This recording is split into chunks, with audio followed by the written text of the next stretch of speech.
Conexões Criativas aportou dessa vez na MEC Show 2019, a feira de inovação da indústria que apresenta os lançamentos e inovações industriais, no Centro de Eventos de Carapina.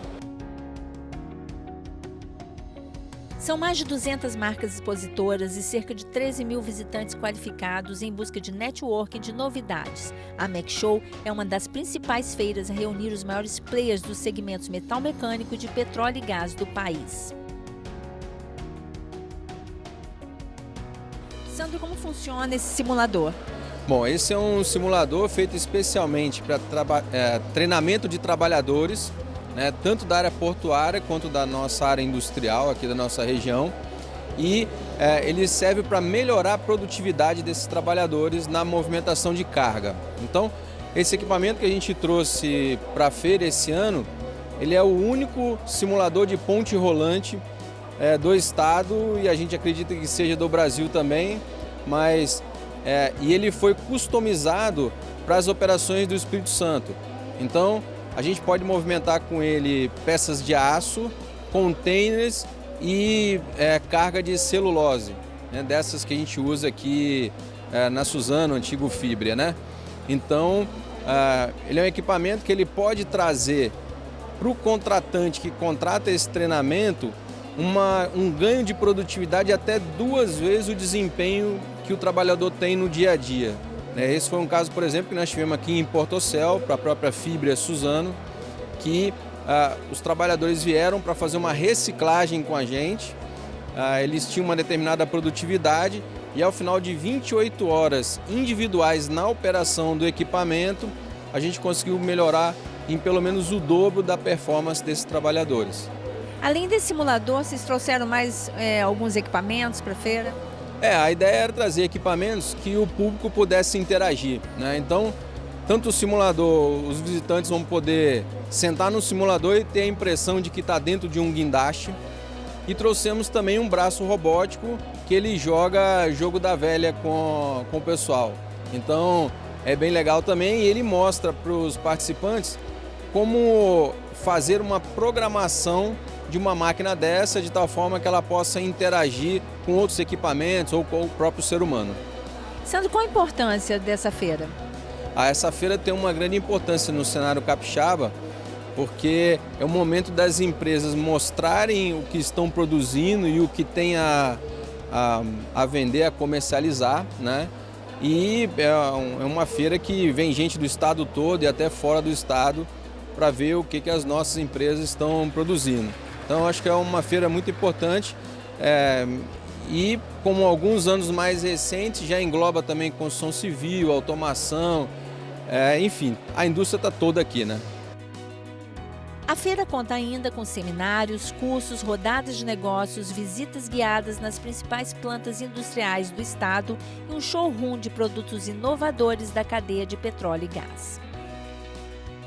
Esse é um projeto de biomimetismo. Ele é um projeto em que a engenharia busca na natureza uma forma de conseguir solucionar algum problema prático de engenharia, né? Então esse é um projeto que a gente se baseou na cobra, na forma com que a cobra se locomove, daí vem o nome do projeto Snake Robot, o robô cobra. Então a forma com que a cobra se locomove para solucionar, para chegar em lugares de difícil acesso para a indústria automobilística, por exemplo.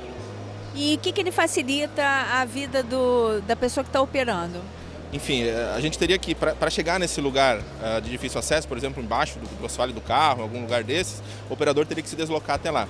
Hoje o operador pode, operando esse robô, chegar até esse local e fazer uma inspeção, fazer uma solda, enfim, fazer qualquer tipo de processo que ele precisa executar lá naquele local. Que riscos ele corria antes?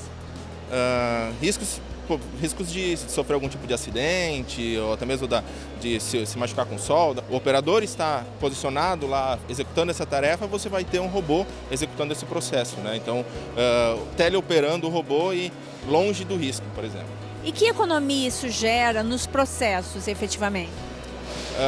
Essa economia não é algo muito tangível, né? Porque a gente pode aumentar o tempo, minimizar o tempo de processo, o tempo de fabricação do veículo, enfim, é algo que gera uma economia grande do ponto de vista de recurso, por exemplo. Esse processo que vocês criaram foi para atender alguma demanda específica de mercado? Isso, o Instituto Senai de Inovação, ele sempre busca solucionar um problema de alguma empresa. Tá? Esse é um problema que veio de uma montadora de automóveis, chegou para a gente com essa demanda, então a aplicação já existe, o problema já existe, a gente está solucionando um problema prático. Esse é um robô protótipo, então ele está em fase bem inicial ainda, né? Então a gente tem muito a desenvolver e chegar num nível de maturidade do projeto a ponto de conseguir levar ele para uma escala industrial. Ainda não está nesse ponto, porém está a caminho, já está bem avançado.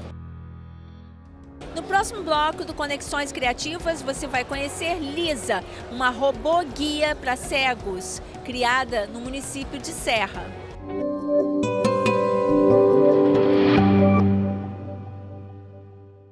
Programa Conexões Criativas, com Ivana Esteves. Oferecimento Zaya, Inovação e Negócios. Slim Med, Centro Integrado em Saúde da Mulher e na Forma Delas. Mulheres que inspiram.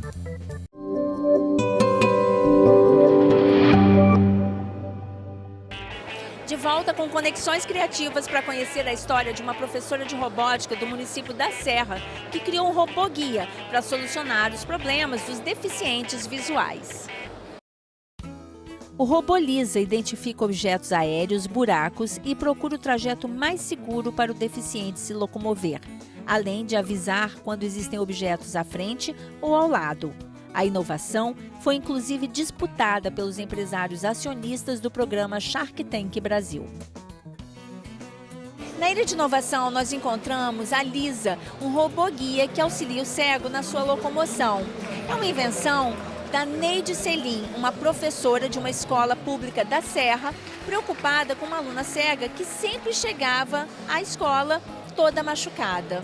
Como foi isso? Então, a Neide, né, como foi falado, ela era uma professora muito dedicada aos alunos e ela via a dificuldade da aluna cega em especial, que vira e mexe chegava toda machucada. Aí ela perguntou o que acontecia, por que a bengala não ajudava. Aí a cega, né, a aluna cega, falou que a sensação tátil que a bengala permitia era somente na ponta. Então, assim, os outros objetos que ficavam em torno da bengala, a bengala não avisava, ela não sentia a presença desses obstáculos. Aí surgiu a ideia de se montar, né, como ela era professora de robótica, junto com a turma lá, de montar um robô que detectasse esses obstáculos, facilitando assim a locomoção do cego em alguns ambientes. E aí o projeto foi evoluindo. Qual a vantagem desse novo modelo, desse novo protótipo?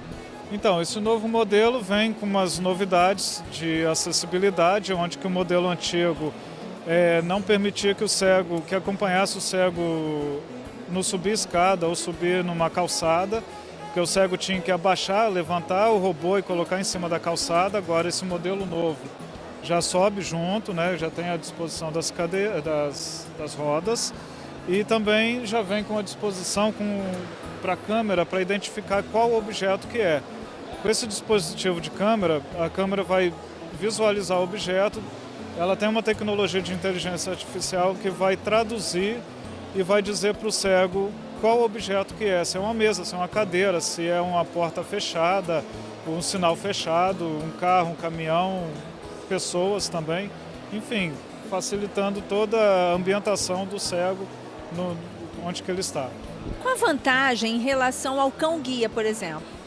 Então, nós temos várias vantagens, né? Não desmerecendo o cão, que também ele tem o seu papel, mas o robô tem uma vantagem de custo, que é bem mais barato do que um cão. O cão custa aí, em média de R$60 mil para você adquirir o cão já treinado.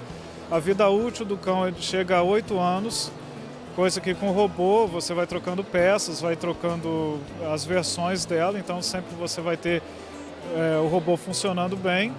A bateria dela tem uma autonomia de até 8 horas e também tem a manutenção, né? Que um cão você tem que ficar levando pet shop, tá alimentando ele.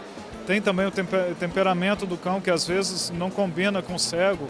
ele fica aí um tempo com o cego, não tem aquela adaptação, não tem aquela afinidade e acaba também comprometendo, coisa que com o robô não tem essa situação. E já está em uso? Sim, nós temos a versão antiga, temos mais de 15 que estão espalhados no Brasil, temos no Rio Grande do Sul, temos em Minas, temos no Nordeste, algumas versões da Lisa. E agora, em dezembro de 2019, pretendemos entregar mais de 100 dessas aqui já de imediato. Nós somos uma empresa de automação residencial e a nossa proposta é descomplicar a automação residencial, porque as pessoas ainda têm aquela ideia de que a automação é complicado, tem que passar fio, tem que quebrar parede, e a nossa proposta é eliminar essa ideia das pessoas. Tem que ser simples, fácil de instalar, funcional, fácil de configurar. Hoje a gente conta com a integração até com o Google Home, assistente de voz. A gente tem uma central que a gente chama de OCA, ela é ligada ao seu roteador e a partir daí você já está controlando os dispositivos da Cocar. O interruptor, basicamente, você tira o seu interruptor antigo e coloca o nosso. Tendo a OCA, você já está pronto para comandar suas lâmpadas através do seu celular. E você pode fazer agendamentos, executar cenas, consegue controlar o áudio e vídeo através do módulo Sabiá, que emite infravermelho.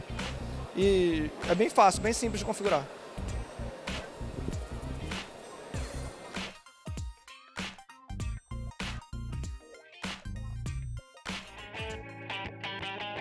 No próximo bloco, você vai conhecer a Teoria U, uma metodologia de formação de lideranças que vem transformando indivíduos e empresas.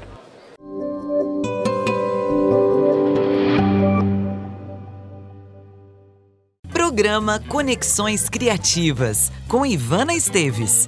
Oferecimento Zaya, inovação em negócios. Slim Med, centro integrado em saúde da mulher e na forma delas. Mulheres que inspiram.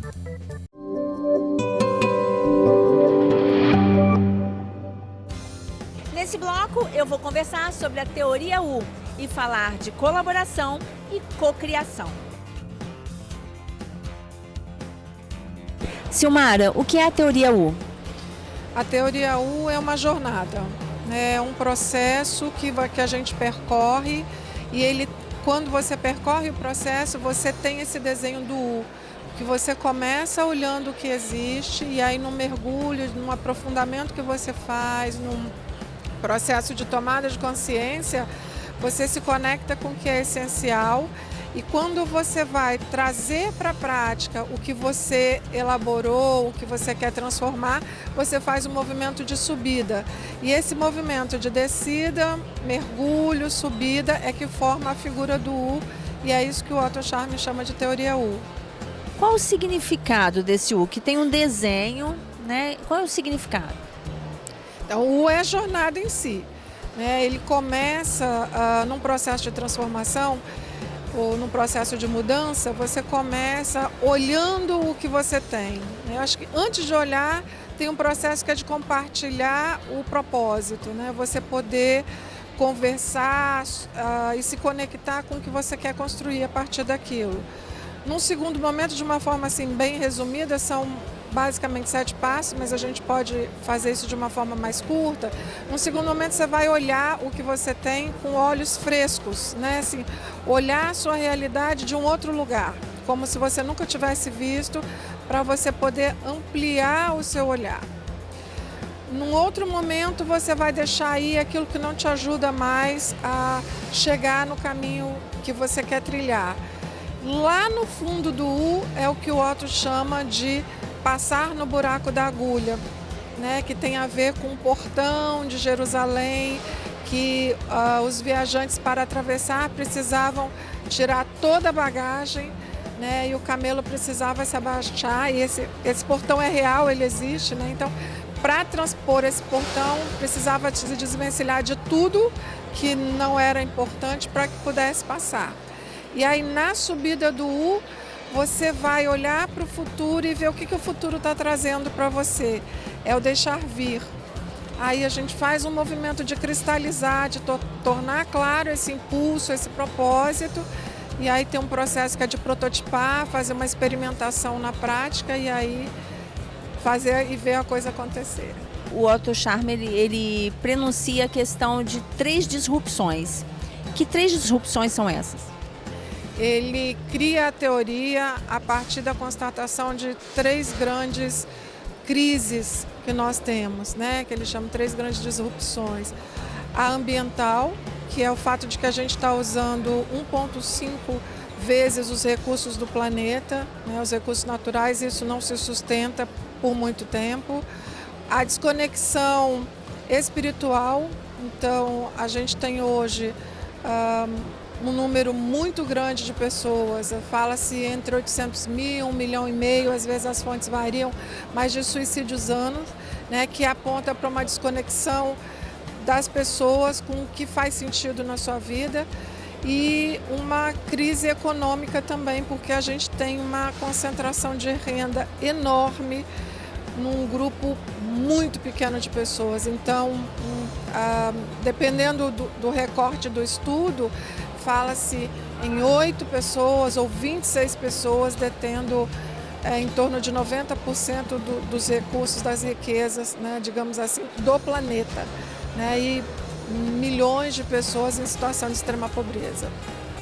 Um dos preceitos da teoria U é falar do estado de presença. Mas nós estamos vivendo na sociedade um momento em que as pessoas estão se desconectando de si mesmas. Como isso pode funcionar? O Otto, ele traz alguns exercícios, assim, dentro do percurso do U, a gente tem várias ferramentas. E uma delas são processos meditativos, né? E aí também tem um percurso que é individual de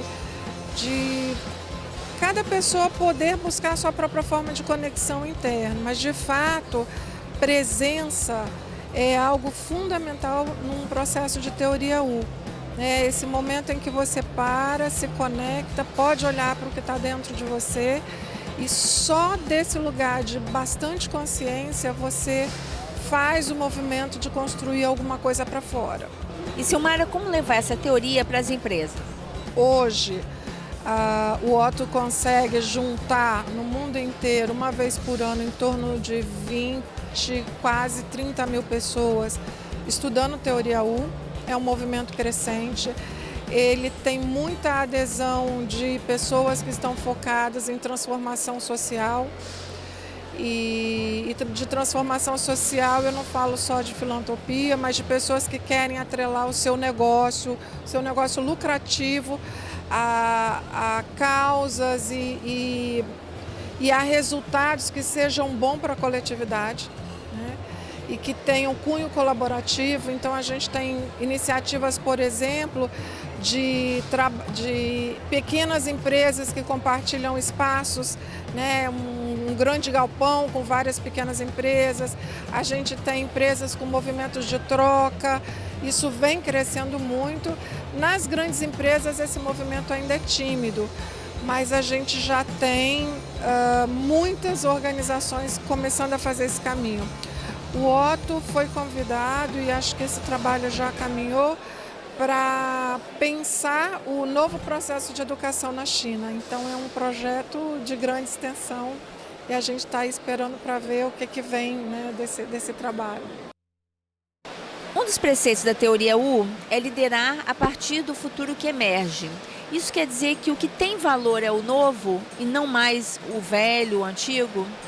A teoria U, ela fala que a gente não deve se limitar ao passado, né, para transformar o futuro. A gente não deve se limitar às mesmas respostas que a gente deu no passado para conseguir trazer coisas novas para o futuro. Se a gente enclausura todo o futuro, todo o novo em determinados segmentos ou em determinadas pessoas, a gente não está fazendo o que a teoria U fala, que é de escutar o diferente, de olhar para aquele que está mais longe da sua ponta, né? Que está lá na borda, mas o diferente é aquele que abre nossos olhos para algo que a gente não pensou ainda, porque essa abertura que vai fazer que a gente mova para uma nova concepção, para que realmente a gente se conecte com o futuro que está emergindo.